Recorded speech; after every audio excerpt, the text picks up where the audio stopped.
आज फाजिल मेंबरान से मेरी गुजारिश है कि बहुत सारे साथी ऑनरेबल मेंबरान बात करना चाहेंगे, तो मुख्तसर तरीन मैं समझता हूँ तकारीर जो हैं वो इस वक्त आज की ज़रूरत होगी। शुक्रिया।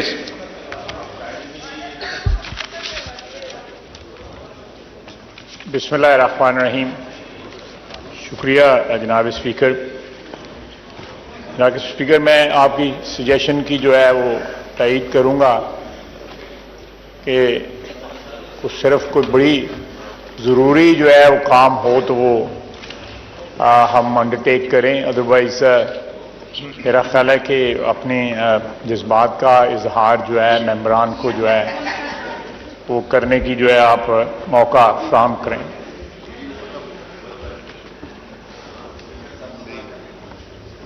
मोहतरमा, ऑर्डर इन द हाउस। जनाब तशरीफ फरमा रहे हैं अपनी अपनी नशिस्तों पे। जनाब स्पीकर, जहां बहुत सी चीज़ें पिछले सालों के अंदर जो हैं ऐसी हुई जिसके ऊपर हमें दुख भी है और शर्मसार भी हैं, लेकिन एक बात के ऊपर इत्मीनान है कि 90 की दहाई के बाद जो पिछले 23 साल गुजरे हैं पार्लिमानी तारीख के, उसमें तमाम असेंबलियों ने अपनी मुद्दत पूरी की है। 2002, 2008, 2013, 2018 टेन्योर के दौरान जो है वो ऊंच नीच होती रही, खुसूसन ये जो पिछले 5 साल गुजरे हैं। जनाब स्पीकर, मुझे इस बात का फख्र है कि मैं पिछले 33 साल से लगातार अल्हम्दुलिल्लाह इन ऐवानों में हूं। 3 साल उस ऐवान में रहा, 30 साल हो गए हैं मुझे, और आपने मुझे कल शील्ड भी अता फरमाई। एक पूरी तारीख है 3 दहाइयों की, जो यहां पे और भी मेरे साथी सीनियर यहां पे बैठे हुए हैं जिन्होंने विटनेस की, और मैंने भी उनके साथ विटनेस की। अभी मेरा भाई ब्रजेश ताहिर मुझसे बात कर रहा था कि बहुत अरसा हो गया है, उम्र भी हो गई है। मैं जब आया था 40 साल का था, बाल जो थे काले थे, आज जो है सारे की सारी चांदी हो गई हुई है। तो ये जो सारा इर्तिका है हमारे मुल्क में, पार्लियामेंट का जो इर्तिका है, 90 की दहाई में बदकिस्मती के साथ पहले मार्शल जो थे वो शब खून मारते थे पार्लियामेंट के ऊपर, पार्लियामानी जमहूरियत के ऊपर। उसके बाद 58(2) भी, वो भी मार्शल ने जो है बजरिया असेंबली जो है एक हथियार आपस में अपने हाथ में ले लिया, जिसकी शिकार जो है बार बार जो है। और फिर एक वक्त आया कि मोहतरमा बेनजीर भुट्टो शहीद ने और मियां नवाज शरीफ ने इत्तफाक राय से 52(8)(2)(b) का जो है ना खात्मा किया, और उसने इन असेंबलियों को जो है 5 साल की मुद्दत पूरा करने की अपॉर्चुनिटी प्रोवाइड की। फिर एक ही जो है वो रह गई हथियार, जो है वो मार्शल का हथियार था, जो अल्हम्दुलिल्लाह पिछले 24-25 साल में 99 के बाद जो है इस्तेमाल नहीं हुआ। लेकिन जनाब स्पीकर, मैं जनरली कोई कंक्लूजन ड्रॉ नहीं करना चाहता, या खुदा न खास्ता जो है मैं पिछले 10 या 15-20 साल की जो हमारी पार्लियामानी तारीख है उसके ऊपर कमेंट नहीं करना चाहता। लेकिन मैंने देखा है वक्त के साथ जो है हमारे यहां पे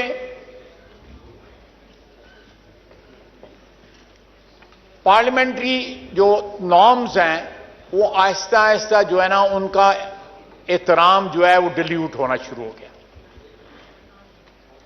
मैं एक बड़ी रोजमर्रा वाली बात करूंगा। मैं यहां फ्लोर पे भी और आपके साथ प्राइवेटली भी ये बात करता हूं। आप बाहर निकलें, पैदल नहीं चला जाता इन कॉरिडोर्स के अंदर, जो है इतनी यहां पे खलकत होती है। खुदा न खास्ता कुछ जैकेट पहन के आ गया तो आप साबित है सिक्योरिटी इज एब्सोल्युटली नोवेयर। ये एक ऐसा चीज है, पहले ये लॉबीज का एक एहतराम होता था कि मेंबरान के अलावा लॉबी में कोई नहीं आता था। अब खाने के वक्त जो है पता नहीं कहां कहां से लोग आके जो है यहां पे खाना खाते हैं इन लॉबीज के अंदर जो है। तो मेरा ख्याल है कि ये थोड़ा सा ये पार्लियामेंट कुछ तकद्दस हमारे हाथ में है कि हम उसको प्रोटेक्ट करें। कुछ जो है रवायात को इन्फोर्स होना चाहिए, उनको रवायात का जो है एहतराम होना चाहिए ताकि ये तकद्दस जो है वो कायम रहे। दूसरी मैंने इंपॉर्टेंट बात जो नोट की है अपनी पार्लियामेंटी जिंदगी के अंदर कि सर नुमाइश बहुत आ गई। ये ग्रीन नंबर की प्लेटें, ये डाले, ये झंडे, हम आवाम के नुमाइंदे हैं, आवाम के खादम हैं, उनके वोटों से हमें इज्जत मिली है, हमें उनके रंग में ही रंगा रहना चाहिए। हमें जो है ये एक अलहदा अपना स्टेटस जो है वो ज्यूम नहीं करना चाहिए। रात के अंधेरे में भी झंडा लगा होता है, सनसेट के बाद जो है झंडा नहीं लगता। ये झंडे की तकदीस जो है, ये तकद्दस जो है, ये चीज डिमांड करती है। हमारे जो एटीट्यूड जो हैं वो पहले मैं समझता हूं कि अवाम के साथ जो राबता था या अवाम के साथ जो एक जो रिश्ता था वो बड़ा बराबरी का रिश्ता था।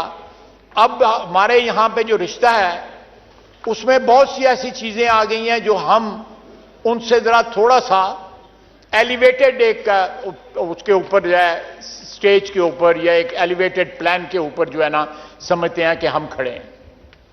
तो मेरा ख्याल है, मैं क्रिटिसिज्म नहीं कर रहा, लेकिन अपने तजर्बे की बुनियाद पे जो है अपने साथियों के साथ और अपने आप को भी जो है सेल्फ क्रिटिसिज्म भी कर रहा हूं कि ये चीजें सामने रखनी चाहिए ताकि आवाम की नजरों में इस ऐवान के जो मेंबरान हैं उनका एहतराम, उनका तकद्दस जो है वो बढ़े। ये ना हो कि जिस तरह सोशल मीडिया के ऊपर, दूसरे मीडिया के ऊपर, अदरवाइज टॉक शोज के अंदर हमारे जो है वो बखिए उधेड़े जाते हैं, कहीं जायज और कहीं नाजायज जो है। जनाब वाले ये असेंबली जो है 14-15 महीने खत्म जो है हो रहे हैं आज इसके, और साथ इस असेंबली की जो है डिसोल्यूशन हो रही है। ये बड़े टर्मोइल वाले 15 महीने रहे हैं। नवंबर तक तो ये पता नहीं था कि आज जा रही है, कल जा रही है, कल सुबह होनी है, नहीं होनी, क्या होना है। नवंबर के बाद जो है एक स्टेबिलिटी जो है वो आई, और उस वक्त से लेके अब तक मासवाए जो 9 मई का एक वाकया हुआ जिसने हमारी तारीख को जो है वो दागदार किया, और हमारे सामने एक ऐसे शख्स का चेहरा बिल्कुल जो है साफ साफ सामने आया कि वो अपने इक्तदार के लिए कुछ भी कर सकता है। वो पाकिस्तान के जो अदारे हैं, उनके जो एस्टैब्लिशमेंट की जो इंस्टॉलेशंस जो हैं, जो यादगारें हैं, जिनका एक तकद्दस है, हमारे एयर बेसिस जो हैं उनके ऊपर भी हमला कर सकता है सिर्फ और सिर्फ अपने इक्तदार के लिए। जनाबे वाला यहां पे बहुत से लोग बैठे हुए हैं मेरे साथी, नहायत काबिल एहतराम साथी, जिन्होंने कैदोबंद की सौबतें जो है वो बर्दाश्त की। ख्वातीन यहां पे इस हाउस में पहले भी आई हैं, अब भी जो है आती हैं, मेंबर्स बनती हैं, उनके ऊपर भी जो है मुकदमात बनते रहे, बल्कि कैद भी होती रही। बीबी शहीद ने कैद की सोबतें बर्दाश्त की, मरियम नवाज ने कैद की सोबतें बर्दाश्त की, हमारी बहन ने फरियाल साहबा ने भी कैद की सोबतें बर्दाश्त की। तो ये एक लंबी दास्तान है। 2 पार्टियां जो थीं, जो पहले मुतहारब थीं, बाद में उनमें एक अंडरस्टैंडिंग डेवलप हुई जिसकी वजह से स्टेबिलिटी आई, सियासी इस्तेकाम आया। लेकिन कल एक शख्स कह रहा था कि अपने वकीलों को मुझे जेल से निकालो। अभी 2 दिन या 2 या 3 दिन हुए हैं, और एक ऐसे केस में वो पकड़ा गया है जो मैं समझता हूं कि साहिब इक्तदार लोगों के लिए शर्म का मुकाम है कि आप तोहफे मिलते हैं तो आप उनको बेच देते हैं। अल्लाह ताला माफ फरमाए। तोहफे जो होते हैं वो चेरिश करने के लिए होते हैं, वो होल्ड करने के लिए होते हैं, निशानी के तौर पे फख्र के साथ होल्ड करने के लिए होते हैं, ताकि आपकी आने वाली नस्लें भी जो है उन यादगारी चीज़ों को जो है चेरिश कर सकें, उनका एहतराम कर सकें और अपने बुजुर्गों को याद करें। लेकिन उसने सौदागरी की, पहले बेचे, फिर पैसे लिए, पैसे कुछ जमा कराए, कुछ जो है प्रॉफिट के तौर पे अपनी जेब में डाल ली, और हजारों लाखों उसके चाहने वाले हैं जो समझते हैं कि ये कोई जुर्म ही नहीं है। आप इससे अंदाजा लगाएं कि हमारी ज़हनी पस्ती का क्या हाल है, कितना जवाल आया है हमारी अखलाकी, ज़हनी और माशरती पस्ती पर। 9 मई का दिन जो है, मैं समझता हूं कि हमारी तारीख में एक वाटरशेड जो है, एक ऐसा मोड़ था जिसने इस कौम को झंझोड़ के रख दिया। मैं कल प्राइम मिनिस्टर के साथ और भी हमारे कोलीग्स जो हैं, कैबिनेट कोलीग्स जो हैं, वहां पे थे। शुहदा का एक वहां पे यादगार, उनकी याद में जो है एक वहां पे फंक्शन हुआ। वहां पे गाजी भी थे, किसी की लिम्स जो थी जो है वो खो गई हुई थी किसी जंग में, किसी हादसे में, दहशतगर्दी के किसी हादसे में। किसी की बिनाई नहीं थी, किसी के बाजू नहीं थे, किसी की टांगें नहीं थी। शुहदा की माएँ थीं, बहनें थीं, बीवियां थीं, बच्चे थे।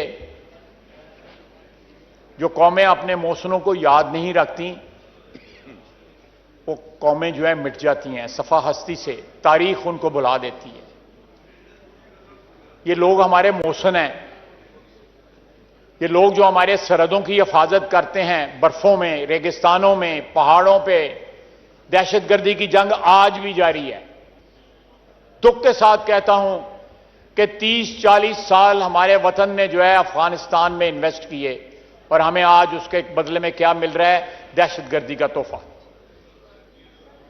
ये एक ऐसी जंग है जो अभी भी जारी है, और उस जंग के दौरान जो है आप जो है अपनी दफाई अफवाज के ऊपर हमला कर, जब उनका सियासी रोल होता है, जब वो हुक्मरान होते हैं, तो फिर किसी हद तक क्रिटिसिज्म जो है उनका जायज होता है, बनता है।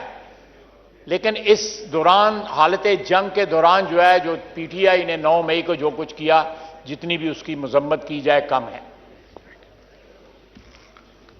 जनाब आला, ताकत की जो हवस थी, मैंने अभी कहा कि नवंबर के बाद जो स्टेबिलिटी आई, पूरी कोशिश की गई। मैं ऐनी गवाह हूं कि नवंबर में जो अपॉइंटमेंट हुई, जो चेंज ऑफ कमांड हुई, उसको मुतनाज़ा बनाने की पूरी कोशिश की गई ताकि स्टेबिलिटी इस मुल्क में ना आए। अल्हम्दुलिल्लाह स्टेबिलिटी यहां पे रिस्टोर हुई, और इंशाअल्लाह ताला इलेक्शंस होते हैं, इसके बाद जो है नई कौमी असेंबली का नया ऐवान बनता है, तो मजीद स्टेबिलिटी यहां पे आएगी।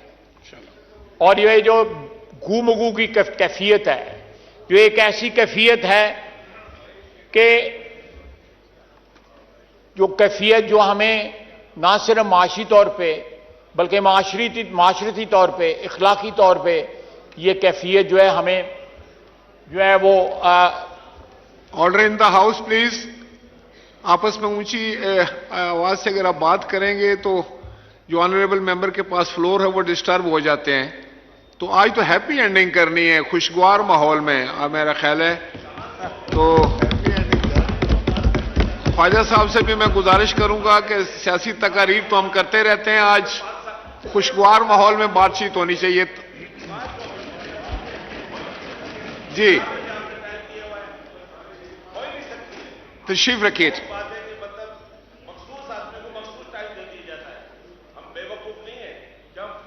आप तशरीफ रखिए सलाउद्दीन साहब, आप तशरीफ रखिए। अभी तो मैंने कहा है कि आज तो अच्छा मूड रखें, खुश रहें, मुस्कुराएं। आज आप 5 साल गुजार के घर जा रहे हैं वापस, फिक्र की जरूरत नहीं है। मेरे भाई जो है वो नाराज हो रहे हैं, तो अगर वो इस हॉल में हर वक्त बैठे होते हैं तो आप भी गवाह हैं, मैं भी यहां बैठा होता हूं, तो मैं भी यहां पे हाजिरी पूरी देता हूं। तो ठीक है, उनका भी हक है, जितना मेरा हक है उतना उनका भी हक है, मैं उसको डिनाई नहीं करता। और वो कह रहे हैं कि मैं को तारीख बयान कर रहा हूं, जब तारीख से आप इररेलेवेंट होंगे तो फिर आपका माजी से इररेलेवेंट होंगे, फिर आपका मुस्तकबिल भी कोई नहीं होगा। सीधी सीधी बात है। मुस्तकबिल तब बनता है कौमों का जब वो अपने माजी को जो है वो रेलेवेंट रखें जो है। मैं वाइंड अप करते हुए जनाबे कुछ थोड़े से मिनट में, जनाब स्पीकर, इस इलेक्शन में और आने वाली असेंबली में सबसे बड़ा इशू जो है वो इकोनॉमी का होगा। जिस तरह इस वक्त हमारी महंगाई जो है हमारे मुल्क के अंदर बाइट कर रही है अपने एक आम शहरी को, उसका अंदाजा शायद ही हम लगा सकते हैं। मैंने पहले भी अपनी तकारीर में कहा कि महंगाई के और मुल्क के सॉल्वेंट होने के, मुल्क के खुद कफील होने के तमाम तर जो रिसोर्सेज हैं वो इस मुल्क के अंदर हैं, और उसमें अदलिया का बहुत बड़ा रोल है। अगर अदलिया जो है वो अपना सियासी रोल जो है थोड़ी देर के लिए सस्पेंड कर दे, जो उन्होंने सियासत में जो है मुदाखलत शुरू की है, और अपना अदालती रोल जो है उसके ऊपर जोर दे। जनाब स्पीकर, 2,670 अरब रुपए के FBR के केसेस हैं अदलिया के पास पेंडिंग।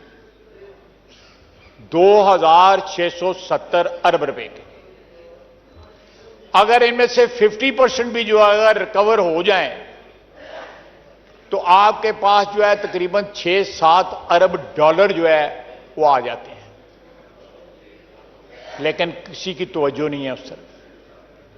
इसी अदलिया के सामने एक स्पेक्ट्रम का, मुझे नहीं पता स्पेक्ट्रम क्या होता है, लेकिन ये हमारी जो मोबाइल टेलीफोन है इनका स्टे दिया हुआ है, दहाइयों पुराना स्टे है, 15 साल पुराना स्टे है। $700 मिलियन का अगर स्टे वेकेट हो जाए तो वो बिक सकता है। $700 मिलियन का स्टे दिया हुआ है, क्योंकि स्टे जिसने लिया हुआ है बहुत बड़ा आदमी है। उसका नाम नहीं लोग लेते, उसको रियल एस्टेट टाइकून सिर्फ कहते हैं। एक और कंपनी है, उसने 21 अरब रुपया देना है, उन्होंने 16 साल का स्टे लिया हुआ है। एक और कंपनी है, उन्होंने 70 अरब रुपए के ऊपर स्टे लिया हुआ है। सर ये आप जो मैं आपको कह रहा हूं, ये 1.5-2 बिलियन डॉलर तो ये बन जाता है 3 केसेस में, 4 केसेस में, जिस पे अदलिया ने स्टे दिया हुआ है। अगर मैं ये बातें करी तो मुझे तौहीन अदालत में को पकड़ लेगा। मैं इसलिए यही बातें यहां पे कर रहा हूं कि मुझे यहां पे इम्यूनिटी है और आपकी प्रोटेक्शन है। यहां पे जिस मुल्क में टैक्सेस का ये हाल हो कि आप रिकवर नहीं कर सकते, आप गवर्नमेंट का या हुकूमत का जो हक है, जो पाकिस्तान की अवाम का हक है, वो रिकवर नहीं कर सकते, वो मुल्क किस तरह सॉल्वेंट होगा? दूसरा जनाब स्पीकर, 4000 अरब से ज्यादा इस वक्त सर्कुलर डेट है हमारा, गैस का और बिजली का। आप उसमें कमी कर रहे हैं। करप्शन जो है, जिस तरह हमारी करप्शन आहिस्ता आहिस्ता हमारे मुल्क के जो माशी ढांचे को खा रही है, बिजली चोरी, टैक्स चोरी, गैस चोरी, आप अंदाजा नहीं लगा सकते कि शहरों के दरमियान बड़ी बड़ी मार्केटों के अंदर 82% जो है वो बिजली चोरी होती है।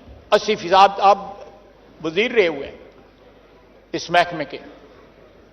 सर ये मुल्क किस तरह सॉल्वेंट होगा? नहीं सॉल्वेंट हो सकता जब तक यहां पे जो करप्शन, और ये हमारी जो करप्शन जो है, पावरफुल तबके की करप्शन जो है, वो एक्चुअली पॉवर्टी को फीड कर रही है, वो गुर्बत बढ़ा रही है, वो महंगाई बढ़ा रही है।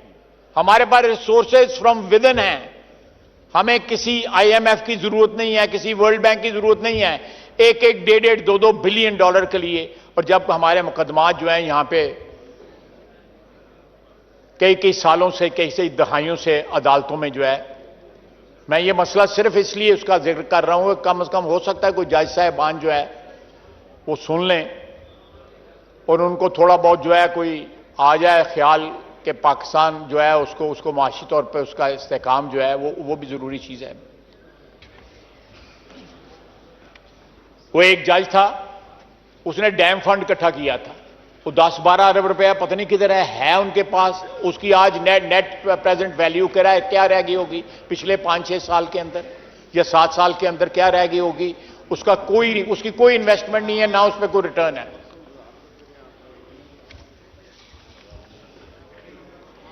इनाम वाला मेरा ख्याल है कि प्राइम मिनिस्टर साहब ने भी आना है। मेरा ख्याल है आपको पैगाम आया हुआ है। जी मैं ज्यादा वक्त नहीं लूंगा। मरियम भी आ गई, उसने कोई लेजिस्लेशन भी करानी है, तो मैं उसमें रुकावट नहीं बनूंगा। लेकिन मैं इन अल्फाज के साथ कि पिछले 15 महीनों के अंदर इस असेंबली ने जो जंग लड़ी है वो हमारी तारीख का एक बहुत रोशन बाब है। हमारी पार्लियामेंटी तारीख में शायद ही कोई ऐसा मौका आया हो जहां पे साबित कदमी के साथ जो है एक हाउस के मेंबरान जो हैं वो खड़े रहे हों और उन्होंने टर्न अराउंड तो नहीं 100% कर सके, लेकिन कम से कम जो है एक बहुत बड़ा खतरा जो है दिवालिया होने का मुल्क का जो है टाला और हुकूमत के साथ खड़े रहे, चाहे वो अपोजिशन थी, चाहे हमारे इंडिपेंडेंट हजरात थे। सब ने मिलके ये इस पार्लियामेंट के अरकान ने कोशिश की कि ऐसी सूरत हाल पैदा ना हो जिसमें किसी के हाथ कुछ ना रहे। तो मैं इन्हीं अल्फाज के साथ अपने दोस्तों से, अपने भाइयों से, अपनी बहनों से तवक्को रखता हूं कि अगले इलेक्शन में जो है सब लोग वापस आएं और बेहतर परफॉर्म कर सकें। जो कंपल्शन या रुकावटें और जो खंडरात जो है पुरानी हुकूमत जहां पे छोड़ गई थी, हम अभी उन्हीं को संभाल रहे हैं। उस पर कोई अमारत तामीर नहीं हो सकी। वो अमारत तामीर वही तभी होगी जब एक स्टेबल हुकूमत इन इलेक्शन के रिजल्ट में बने और वो स्टेबिलिटी के साथ, कॉन्फिडेंस के साथ, इस्तेकाम के साथ जो है पाकिस्तान की आवाम की मुश्किलात दूर करें, अपना एजेंडा पूरा करें, जिसके सरे फहरिस्त जो है महंगाई है और माशी बदहाली से जो है जान छुड़ाना है। फमा लना लिल्लाह।